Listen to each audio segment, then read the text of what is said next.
Assalamualaikum warahmatullahi wabarakatuh. Selamat siang teman-teman semuanya. Berjumpa lagi bersama saya Ovi Julia Polwa, mahasiswi Universitas Siber Asia dari program studi Sistem Informasi. Baik, di video kali ini saya akan menjelaskan tentang jurnal yang saya ambil untuk tugas 2 mata kuliah manajemen umum yang lalu. Oke, langsung saja. Di mana tema yang saya ambil adalah mekanisme pembentukan perilaku organisasi yang ditulis oleh Henry Celano dengan waktu penerbitan dan nomor ISSN Populis nomor 8 volume 8 nomor 2 Oktober 2014. Latar belakang. Organisasi merupakan wadah berkumpulnya sekelompok orang-orang yang mempunyai tujuan bersama. Sedangkan definitif perilaku dalam organisasi sendiri adalah suatu studi yang menyangkut aspek-aspek tingkah laku manusia dalam suatu organisasi atau kelompok tertentu, di mana setiap orang mempunyai karakteristik dan tipologi yang berbeda. Perilaku organisasi adalah disiplin untuk mempelajari tentang perilaku tingkat individu dan tingkat kelompok dalam suatu organisasi serta dampaknya terhadap kinerja, baik kinerja individual, kelompok maupun organisasi. Perilaku organisasi juga dikenal sebagai studi tentang organisasi.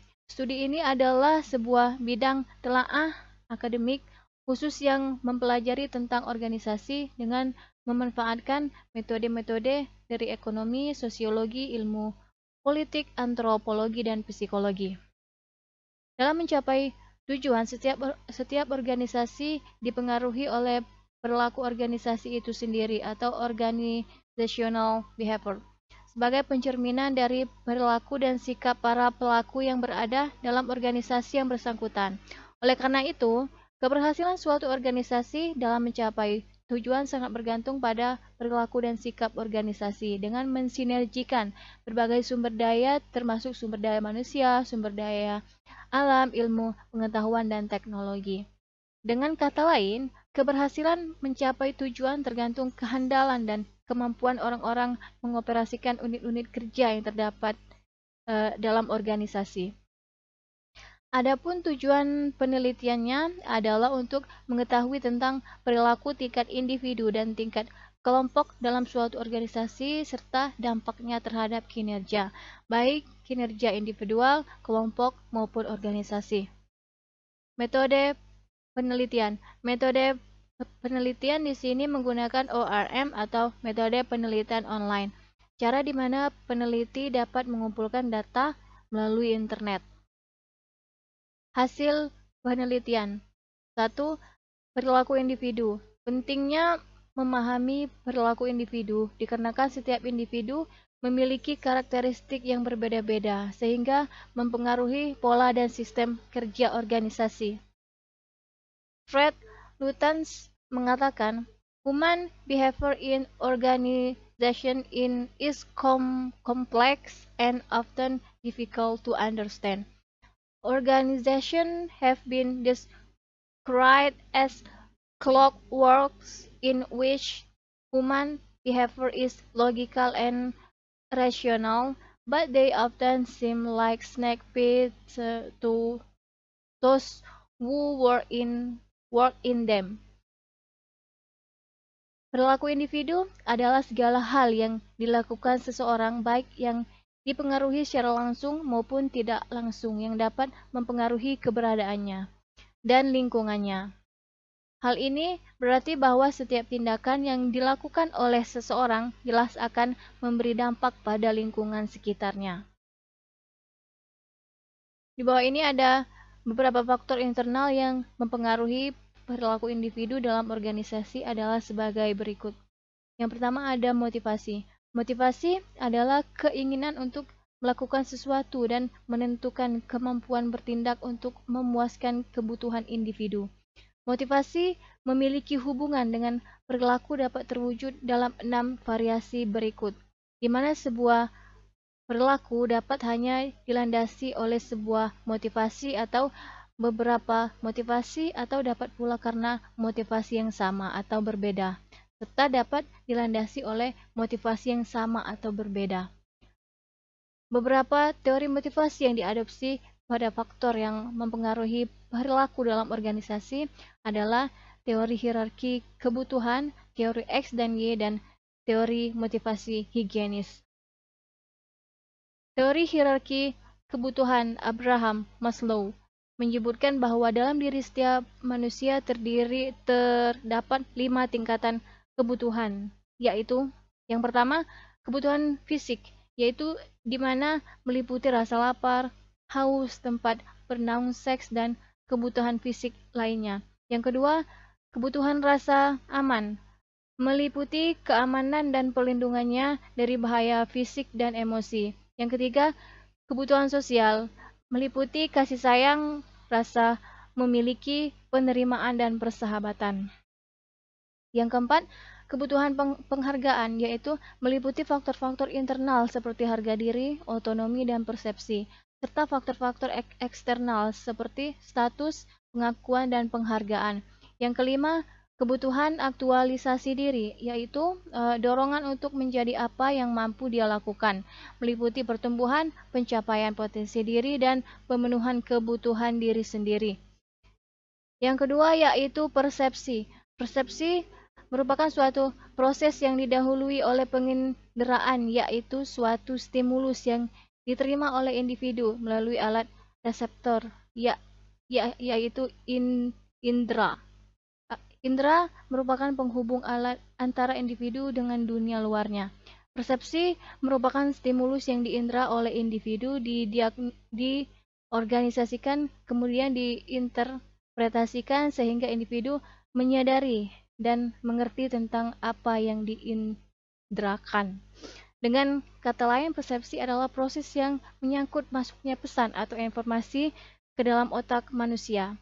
Persepsi merupakan keadaan integrate dari individu terhadap stimulus yang diterimanya. Apa yang ada dalam diri individu, pikiran, perasaan, pengalaman individu akan ikut aktif berpengaruh dalam proses persepsi. Yang ketiga di sini ada sikap. Sikap adalah pernyataan evaluatif, baik yang diinginkan atau tidak diinginkan, mengenai objek atau barang, objek orang atau peristiwa yang berhubungan. Ada 3 komponen yang secara bersama-sama membentuk sikap yang utuh atau total attitude. Yaitu yang pertama, 1, kognitif, berisi kepercayaan seseorang mengenai apa yang berlaku atau apa yang benar bagi objek sikap. Sekali kepercayaan itu telah terbentuk, maka ia akan menjadi dasar seseorang mengenai apa yang dapat diharapkan dari objek tertentu. Yang kedua, efektif, menyangkut masalah emosional subjektif seseorang terhadap suatu objek sikap. Secara umum, komponen ini disamakan dengan perasaan yang dimiliki objek tertentu. Yang ketiga, konatif. Komponen konatif atau komponen perilaku dalam struktur sikap menunjukkan bagaimana perilaku atau kecenderungan perilaku dengan yang ada dalam diri seseorang berkaitan dengan objek sikap yang dihadapi. Yang seterusnya adalah kepribadian. Kepribadian seseorang dipengaruhi oleh hasil dari keturunan dan lingkungan. Faktor keturunan ditentukan oleh faktor-faktor sejak lahir. Misalnya ukuran fisik, daya tarik wajah, jenis kelamin, temperamen, komposisi, dan refleksi otot merupakan sebuah ritme yang dianggap dari orang tua, yakni susunan biologis, psikologis, fisiologis inheren mereka. Yang terakhir ada pembelajaran. Pembelajaran merupakan suatu peristiwa yang dapat terjadi setiap saat. Oleh karena itu, pembelajaran diartikan suatu perubahan perilaku yang relatif permanen yang terjadi setiap saat. West 1990. Teori pembelajaran sosial, di mana manusia dapat belajar melalui pengamatan dan pengalaman langsung. Pengaruh model ini merupakan inti dari pembelajaran sosial. Dalam pembelajaran sosial ditemukan 4 model proses yang mempengaruhi individu dalam menentukan keberhasilan program, yaitu yang pertama proses perhatian orang akan belajar dari model tertentu jika hanya untuk mengenali dan menaruh perhatian pada fitur penting yang menentukan. Kita sangat terpengaruh oleh model-model yang menarik, muncul berulang-ulang yang serupa menurut pikiran. Yang kedua, proses potensi pengaruh model tertentu akan berpengaruh pada betapa baiknya individu mengingat tindakan model itu setelah model itu tidak ada lagi. Yang ketiga, proses reproduksi motor setelah seseorang melihat perilaku baru dengan mengganti model itu. Pengamatan itu akan berubah menjadi perbuatan, maka proses ini akan memperlihatkan bahwa individu itu akan memperlihatkan model itu. Yang keempat, proses penguatan individu-individu akan termotivasi untuk memperlihatkan perilaku model tertentu jika disediakan rangsangan tertentu atau mendapatkan hadiah.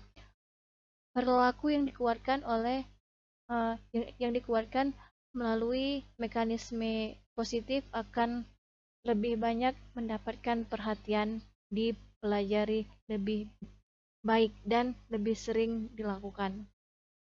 Yang kedua, perilaku kelompok. Robbins 1996 mendefinisikan kelompok sebagai dua individu atau lebih yang berinteraksi dan saling bergantungan, yang saling bergabung untuk mencapai sasaran-sasaran tertentu. Sementara Gibson 1997 memandang kelompok dari 4 perspektif. Dari sisi persepsi, kelompok dipandang sebagai kumpulan sejumlah orang yang saling berinteraksi satu sama lain, di mana masing-masing anggota menerima kesan atau persepsi dari anggota yang lain. Dari sisi organisasi, kelompok adalah suatu sistem terorganisir yang terdiri dari dua atau lebih individu yang saling berhubungan, sehingga sistem menunjukkan beberapa fungsi mempunyai standar dari peran hubungan di antara anggota. Kesimpulan, berdasarkan beberapa uraian tersebut di atas, maka dapat disimpulkan bahwa satu, faktor internal yang mempengaruhi perilaku organisasi dapat diketahui dari faktor internal yang mempengaruhi perilaku individu dan perilaku kelompok dalam organisasi. Yang kedua, perilaku organisasi merupakan sebuah studi yang menyelidiki pengaruh yang dimiliki oleh individu, kelompok, dan struktur terhadap perilaku dalam organisasi yang bertujuan menerapkan ilmu pengetahuan semacam ini guna meningkatkan keefektifan suatu organisasi.